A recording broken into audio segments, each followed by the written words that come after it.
他不变真话。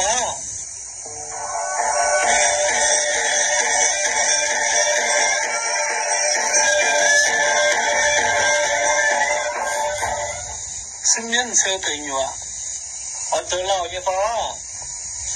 做老牛，做人安备，做个这种也买都平安，你不养忙一叫，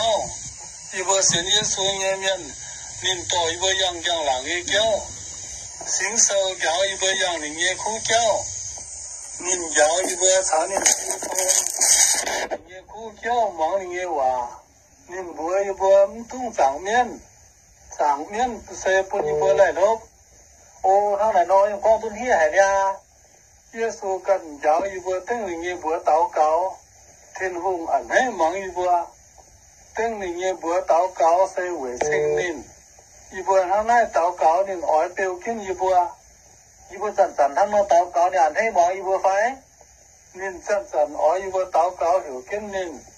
người bữa lùng đom chỉ xin ta giả hiểu nên ói mắng mày vừa táo cáo to xỉa nên dần dần ăn thấy cháu mày vừa yếm mày vừa做kiến công nhớ cái nên có hòa giả tu yếm béo hít khốn táo cáo nên giả tu lùng hoa lùng mắn nên dần dần sáng kiến mày vừa yếm mắng mày vừa táo cáo y vừa giật trên ham nên giật trên ham y vừa mai nản chi nghe giang hồ nè sáng kiến y vừa yếm chiêu Giêsu tha nói giả y vừa táo cáo mà vừa trong miền ta phản phụ chế thô vô mà vừa áp là phía phải mà vừa từ miền bà ta phản phụ chế thô cả nai mà vừa áp nông nghe mà vừa như thiên hùng ta phản mà vừa thô nên áp sinh linh mà vừa Giêsu con mà vừa ỏi thô nên ỏi kêu nên chiều tu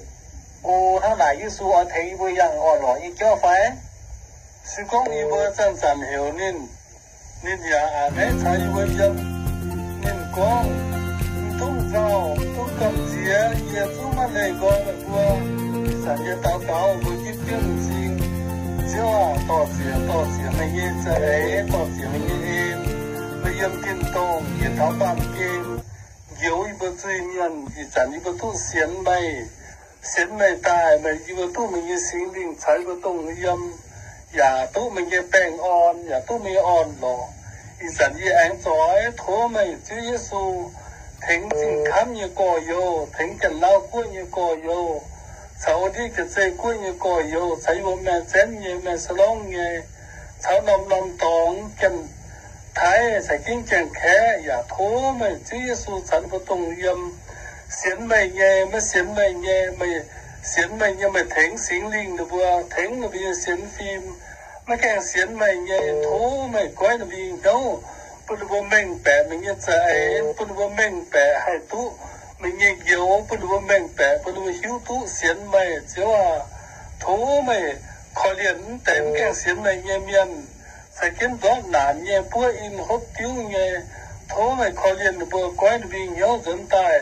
xiên mày tú kiểu to chỉ mày, giờ nó tao cáo, thế người chứ suy bữa amen.